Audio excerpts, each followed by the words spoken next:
SIR প্রক্রিয়াকে বানচাল করার মতন শক্তি রাজ্য সরকারের নেই। রাজ্য সরকারের আয়ুষ্মান প্রকল্প উনি বললেন এটা আমি মানব না। এই রাজ্য সরকার বলছে আমি দিচ্ছি, এটা সম্পূর্ণ মিথ্যা কথা। মানুষের তার চেয়ে অনেক বেশি রেশন কার্ড রয়েছে। এগুলো তো গালি জচ্ছিলির মধ্যেই সব কিছুতেই গালি জচ্ছিলি পশ্চিমবঙ্গে চলছে। বহু জায়গায় বিরোধীদেরকে ভয় দেখানো হচ্ছে যাতে করে তারা নাম বাদ না দেয়। সরকার বলছে আপনারা আমাদের কর্মী ইলেকশন কমিশনের কথা শুনবেন না, কোনো নাম বাদ দেবেন না, বাদ দিলে আমরা দেখে নেব। বাংলার ভারত সরকার থেকে যে ধরনের টাকা পায় অন্য রাজ্যগুলো একইভাবেই তারা পায়। দেশে যে সরকার তৈরি হবে সেটা যারা বৈধ নাগরিক তাদের বিচারেই হবে, এটা সব মানুষের ধারণা। শুধু তাই নয়, সংবিধানই কথা বলছে যে যারা বৈধ নাগরিক তারাই ভোট দেবে। এই জায়গায় দাঁড়িয়ে উনি যেহেতু মনে করছিলেন যে অবৈধ নাগরিকদের একটা বড় অংশ বাংলাদেশ থেকে এসেছেন, এদের সহানুভূতি, এদের সমর্থন, এদের গুন্ডাগিরি পেতে গেলে এসআইআরের প্রতিবাদ করতে হবে। পরে যখন দেখা গেল এসআইআর মানুষ অংশগ্রহণ করছে, পরে বুঝে গেলেন যে এসআইআরটাকে যদি বাধা দিতে যাই পেরে উঠব না, সংবিধান বিরোধিতা ঘটে যাবে। আমরা অনেকেই বলেছিলাম যে কোনো সরকার যদি বাধা দেয় সেখানে কিন্তু রাষ্ট্রপতির শাসন জারি হতে পারে। উনি হয়তো সেটা বুঝতে পারছেন, তাই উনি এখন বলছেন যে আপনারা সবাই এসআইআরে অংশগ্রহণ করুন। আমি দেখেছি তৃণমূলেরই ক্যাম্প নানান জায়গায় সারা রাত ধরে ক্যাম্প চলছে, তারা সহায়তা করছে, এগুলো ঘটছে। তারা বুঝতে পেরেছে এসআইআরটা অনিবার্য, এটাকে অস্বীকার করা যাবে না। উনি যখন ওনার বাড়িতে ইলেকশন কমিশনের প্রতিনিধিরা গেছিল, প্রথমে জানানো হয়েছিল যে ওনার সঙ্গে উনি এসআইআর ফর্ম গ্রহণ করেছেন। ছবিও বেরিয়েছিল দলীয় মুখপাত্রের ছবি বেরোনো সত্ত্বেও কিন্তু উনি বললেন যে না আমি নিইনি। যাই হোক, সে প্রসঙ্গে আমি আসতে চাই না। যেটা পরিষ্কার যে দল বুঝতে পারছে এসআইআরে অংশগ্রহণ ছাড়া আর কোনো বিকল্প নেই। এটা সাধারণ মানুষের ধারণা, এটা ইলেকশন কমিশন চাইছে, এর কোনো বিকল্প হতে পারে না। সুতরাং প্রতিবাদ করবো কেন? যারা অবৈধ তাদের কথা ভেবে, আর বলবো এসআইআর করো কাদের কথা বলে যারা বৈধ না বলবে। দুজনকেই আমি সাথে নিয়ে চলতে চাই। এটাই হচ্ছে মমতা ব্যানার্জির ইলেকট্রাল স্ট্র্যাটেজি। বাংলার যে মানে ভারত সরকার থেকে যে ধরনের টাকা পায় অন্য রাজ্যগুলো একইভাবেই তারা পায়। যে বাংলা কম পাচ্ছে, অন্য রাজ্য বেশি পায়। মানে এটা হচ্ছে কেন্দ্রের যে সমস্ত প্রকল্প আছে প্রত্যেকটা প্রকল্পই হচ্ছে শর্তাধীন, সেখানে তার আইন কানুন মেনে চলতে হয়। আপনি যদি ইচ্ছে করেন সে প্রকল্প নাও আসতে পারেন। প্রকল্প থাকতে গেলে প্রকল্পের যে সমস্ত প্রকল্পগুলো আছে সেগুলোতে প্রত্যেকটাই শর্তাধীন, এমন শর্ত মানলেই আপনি প্রকল্পে থাকতে পারেন। এখন হচ্ছে উনি শর্ত মানবেন না, নিজের খেয়াল খুশি মতন করবেন, তাহলে সে প্রকল্পেতে ওনার কোনো উনি যদি বলেন যে এখানে আমার টাকা দিতে হবে কেন্দ্র, সেটা নাও দিতে পারে। যেমন ধরুন আয়ুষ্মান প্রকল্প, কেন্দ্রীয় সরকারের আয়ুষ্মান প্রকল্প, উনি বললেন এটা আমি মানব না। বহু স্টেট মেনেছে, অধিকাংশ স্টেট মেনেছে। উনি এখানে স্বাস্থ্যসাথী পরিকল্পনা চালু করবেন, তো ঠিক আছে, তার জন্য তো উনি তো যে আয়ুষ্মান প্রকল্পে টাকাতে দাবি করতে পারেন না। এর ফলে যে সমস্ত আবাসের প্রকল্প আছে সেখানেও তার টাকা দাবি করছেন, এমএনরেগার প্রকল্প টাকা দাবি করছেন। কিন্তু দেখা গেছে যে সেখানে এমএনরেগা যে অ্যাক্ট আছে সেখানে পরিষ্কার বলে দেওয়া আছে যদি কোনো অভিযোগ থাকে সে অভিযোগের তদন্ত সরকার করবে, তারপরেই এই সংক্রান্ত সিদ্ধান্ত কেন্দ্রীয় সরকার নেবে। এই জায়গায় দাঁড়িয়ে এই যেটা আপনি বললেন প্রকল্পের টাকা পাচ্ছে না, কারণ প্রকল্পের যে শর্ত তারা মানছে না। কিন্তু যদি দেখেন জিএসটি যেগুলোতে ন্যায্য পাওনা, ফিনান্স কমিশন যে ধরনের অ্যাওয়ার্ড দিচ্ছে, অর্থাৎ ফিনান্স কমিশন যে ধরনের আদেশ দিচ্ছে কেন্দ্রীয় সরকারকে এত টাকা রাজ্য সরকারকে দিতে, সবই কোনোটাই বাদ যায়নি। সুতরাং এইগুলো হচ্ছে যে মানুষকে বোঝানোর চেষ্টা। রেশনটা তো চলে পুরোপুরি কেন্দ্রীয় সরকারের ভর্তুকিতে। কেন্দ্রীয় সরকার চাল এসব পাঠায়। কেন্দ্র সারা ভারতবর্ষের মানুষের কাছে চাল অত্যন্ত প্রয়োজনীয় যেগুলো সিরিয়ালস, চাল, গম, এগুলো পৌঁছে দিচ্ছে। ঠিক আছে, কোথাও ডাল ফলও দিচ্ছে, কিন্তু এ রাজ্য সরকার বলছে আমি দিচ্ছি। এটা সম্পূর্ণ মিথ্যা কথা। সেগুলো ইদানিংকালে ধরা পড়েছে। কিন্তু সাধারণ মানুষের অনেকেরই ধারণা এটা বলছি রাজ্য সরকার করে। কিন্তু এই কেন্দ্রের দেওয়া যে ধরনের যে চাল গম আসে সেগুলো তো ব্যাপক চুরি হয়েছে। আমরা দেখেছি যে বেশ কিছু নেতা নেত্রী এই কেন্দ্রীয় সরকারের এই যে ধরনের পাঠাচ্ছেন খাদ্য পাঠাচ্ছে রেশনের সিস্টেমের মধ্যে, সেগুলোতে বিরাট ব্যাপক চুরি হয়েছে। এবং রেশন কার্ডও আমরা দেখেছিলাম যে অনেক যা মানুষ আছে তার চেয়ে অনেক বেশি রেশন কার্ড রয়েছে। এগুলো তো জালি জচ্ছিরির মধ্যেই সব কিছুতেই জালি জচ্ছিরি পশ্চিমবঙ্গে চলছে। আমার বক্তব্য হচ্ছে যে কেন্দ্র কোনোভাবেই রাজ্যকে উপেক্ষা করেনি, এটা আমাদের বুঝতে হবে। এবং যখন কেন্দ্রে এখন যারা সরকারে আছে তারা তো প্রস্তাব দিয়েছিল যে তোমরা আমাদের সঙ্গে একসঙ্গে কাজ করো, কিন্তু এখানকার সরকার রাজি হয়নি। তারা মনে করেছে যে বৈরিতার মাধ্যম দিয়ে, প্রতিবাদের মাধ্যম দিয়ে, যেটা বামফ্রন্ট করে গিয়েছিল যে কেন্দ্রের বঞ্চনা, এটা বললেই বুঝি ভোট পাওয়া যাবে, এই এই এই ধারণা থেকেই তারা কিন্তু কেন্দ্রের বিরোধিতা করে আসছে। কিন্তু কোথাও তারা দেখাতে পারেনি যে কোন কিসের জন্য কেন্দ্র তাকে টাকা কেড়ে নিয়েছে, কেটে নিয়েছে, এগুলো কোথাও ঘটেনি। প্রকল্পের তো অন্য ইস্যু, সেটা আপনাকে ব্যাখ্যা করলাম। সুতরাং এই যে অভিযোগগুলো করা হচ্ছে সেগুলো একেবারেই সঠিক নয়।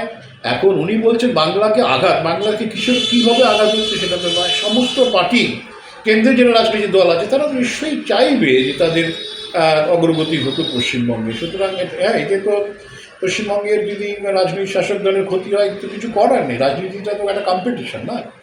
সুতরাং কেন্দ্র চাইবে না যে এটা তৃণমূলের শাসনে থাকুক, বা তৃণমূল যদি এনডিএর ভেতরে চলে আসে সেটা তো তখন অন্য ব্যাপার। কিন্তু সেটা তো তারা করেনি। বা এখন কেন্দ্র কী ধরনের পলিসি নিয়েছে আমি এখনও এনডিএ মমতা ব্যানার্জি দলকে নেবে কিনা জানি না। একটা সময় তো প্রস্তাব ছিল, সেটা আমরা সবাই জানি। এনডিএর বাইরে থাকবো অথচ কেন্দ্র থেকে কেন্দ্র এখানে তার রাজনৈতিক প্রভাব বিস্তার করতে পারবে না, সে তো হয় না। সুতরাং তারা তাদের মতন করে কাজ করে যাচ্ছে। তারা তো পশ্চিমবঙ্গে এখনও তো 356 ধারা, 355 ধারা, সংবিধানে এই ধরনের বন্দোবস্ত আছে, সেগুলো তো কোথাও করেনি। তো কিসের বঞ্চনা, কিসের আঘাত? পশ্চিমবঙ্গের ক্ষেত্রে বারে বারে আমরা দেখেছিলাম যে কংগ্রেস সরকারের সামনে বারবার রাষ্ট্রপতি শাসন জারিত হয়েছে অতীতে, কিন্তু একবারও কেউ বলেনি যে আমরা রাষ্ট্রপতি শাসন করব। সুতরাং কেন্দ্র কী করছে আমি সেটাই বুঝতে, আমি কেন্দ্রের প্রতিনিধি নই, কেন্দ্রের ব্রিফও আমি ধরে নিই, কিন্তু সঠিক কথা, সত্য কথা বলা আমার কাজ। সুতরাং এখানে কোনো যে কেন্দ্রের বঞ্চনা ঘটেছে এটা বলার মতন জায়গায় রাজ্য সরকার নেই।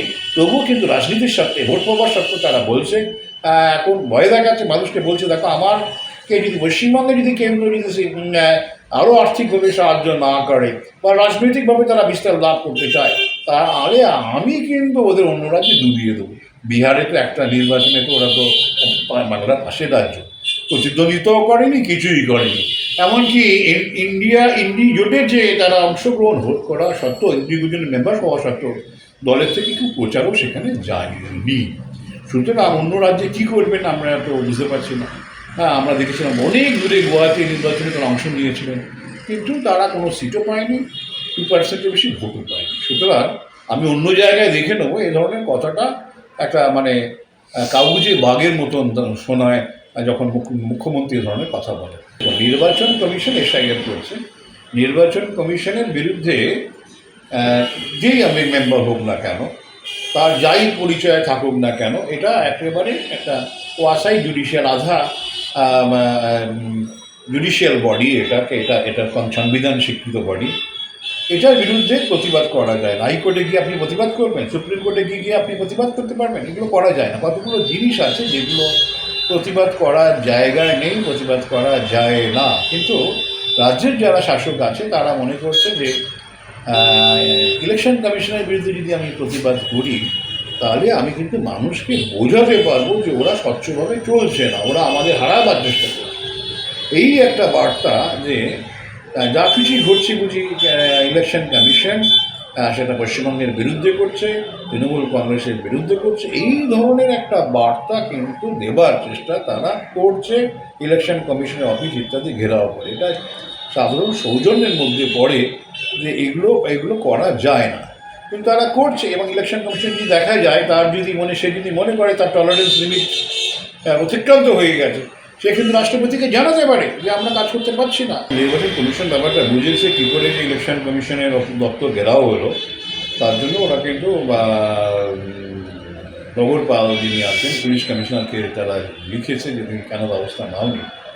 তো বোঝা যাচ্ছে যে নির্বাচন কমিশন ব্যাপারটা নজর রাখছে, এগুলো করা যায় না। এবং বিএলও দেখুন 80,000 মতো, 80,000 আরও বেশি বোধহয় বিএলও থাকবে, এত বুথ যতটা আছে ততটাই বিএলও থাকার কথা।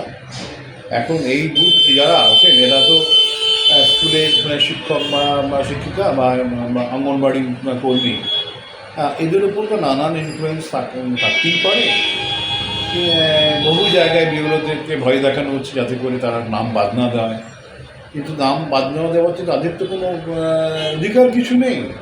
তারা যে ধরনের ডকুমেন্টস পাবে সেই ভিত্তি করেই তাদেরকে কাজ করতে হবে। আছে শিক্ষিত মানুষজন বিএলও হিসেবে কাজ করেন, তারা কিন্তু তাদের কিন্তু অনেকটাই কিন্তু ইচ্ছে যে সঠিকভাবেই হোক, কিন্তু অনেকে ভয় পেয়ে যাচ্ছে।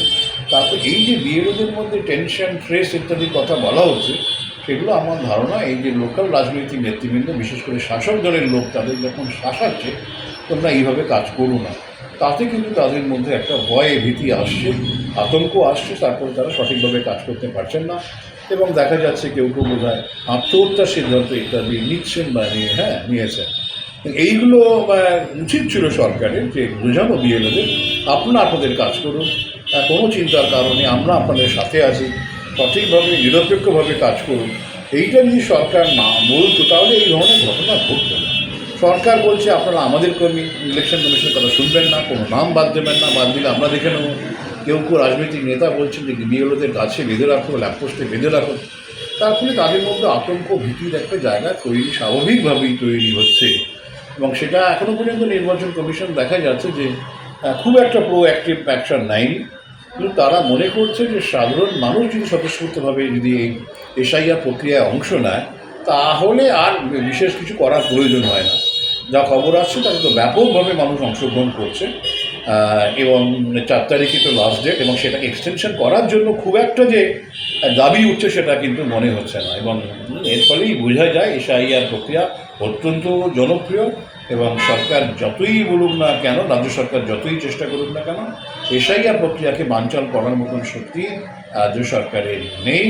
এবং সেখান থেকেই তাদের একটা ভীতি জন্মে গেছে, যদি এসআইআর যদি সঠিকভাবে হয়, যদি ভুয়া ভোটার, যারা মারা গেছে সেই ভোটার এরা যদি থাকে, তাহলেই তাদের ভোটটা দিয়ে দেওয়া যায়। এবং আমরা দেখেছি প্রায় 2 কোটি মতন যেটা হতে পারে যে ভোটার, ভুয়ো ভোটার থাকার কথা। একটা ছোট্ট হিসেব দিলে আপনি আমার বক্তব্যটা বুঝতে পারবেন যে এই নির্বাচন আমাদের ভোটারের সংখ্যা বেড়েছে 66% 2002 থেকে এখন পর্যন্ত। আর হচ্ছে যে জনসংখ্যা বেড়েছে মাত্র 25% 2001-এর সেন্সাস থেকে এখনও পর্যন্ত, যেটা অনুমান করা হচ্ছে। তাহলে দেখুন, অর্ধেক যে নতুন যে ভোটার বেড়েছে তার প্রায় 4 কোটি মতন ভোটার বেড়েছে 2002 থেকে, তার অর্ধেক মানে প্রায় কিন্তু 2 কোটি বাদ চলে যায়। হ্যাঁ, সুতরাং বোঝা যাচ্ছে যে ভুয়া ভোটার রয়েছে, এবং ভুতুরে ভোটার রয়েছে, এবং তাদের যদি বাদ দেওয়া হয় সেটাই তো নির্বাচন কমিশনের কাজ। আর সংবিধানে 324 ধারা পরিষ্কার বলে দিচ্ছে যে ইলেকটোরাল রোল, 324 এবং 26-এ পরিষ্কারভাবে বলা আছে ইলেকটোরাল রোল তৈরি করার দায়িত্ব, অর্থাৎ কারা কারা ভোট দেবে তার দায়িত্ব নির্বাচন কমিশনারের। এবং আমাদের যে রিপ্রেজেন্টেশন অফ পিপল অ্যাক্ট 1950 আছে, সেখানেও বলে দিচ্ছে যে নির্বাচন কমিশন ইচ্ছে করলে স্পেশাল ইন্টেনসিভ রিভিশন করতে পারে, তারা করছে। হুমকিটা তারা ব্যবহার করতে চায় যাতে মানুষ তাদের ভয় পায়, মানুষ তাদের কথা শোনে। এখানে হুমকি আমরা বামফ্রন্টের সময় দেখতাম, এই ধরনের হুমকি দেওয়া হতো সাধারণ মানুষকে ভয় পাইয়ে দেওয়া, তোমরা যদি অন্য কোথাও অন্য কিছু ভাবো, অন্য জায়গায় ভোট দাও, তাহলে বিপদ আছে, আমাদের কথাই শুনতে হবে, আমাদের কি ভোট দিতে হবে, আমাদের কাছে মাথা নত করতে হবে। এটাই হচ্ছে যে বামেরাও চেষ্টা করেছে, মমতা বন্দ্যোপাধ্যায়ের দল কিন্তু চেষ্টা করে যাচ্ছে। তো এই বারবার হুমকি, এই হুমকিটা পরিষ্কারভাবে দুদিনকেই হুমকি। একটা হচ্ছে ভোটারদের হুমকি, যাতে করে তারা অন্য কোথাও ভোট দেওয়ার কথা না ভাবে, এবং হুমকিটা হচ্ছে এই নির্বাচন কমিশনকে হুমকি যে তুমি ওই এসআইআর করতে যেও না, এসআইআরে বিশেষ করলেও তুমি বেশি নাম বাদ দিতে যেও না, বেশি নাম বাদ দিতে যদি যাও তাহলে কিন্তু একটা বড় বিপদ হওয়ার সম্ভাবনা আছে, যেটা হয়তো বিহারে তুমি কিছু পাওনি, কিন্তু এখানে বিহার আর বাংলা এক নয়, এই ধরনের বক্তব্য আমরা শুনতে পাচ্ছি। কিন্তু ভারতবর্ষের প্রতিটা প্রদেশেই তার সাংবিধানিক মূল্য একই। সুতরাং বিহার আলাদা, বাংলা আলাদা, এই ধরনের বক্তব্য যারা রাখেন তারা বাংলাকেও চেনেন না, বিহারকেও চেনেন না, আর ভারতবর্ষের রাজনৈতিক আত্মাকেও তারা ভরসা রাখতে পারে না।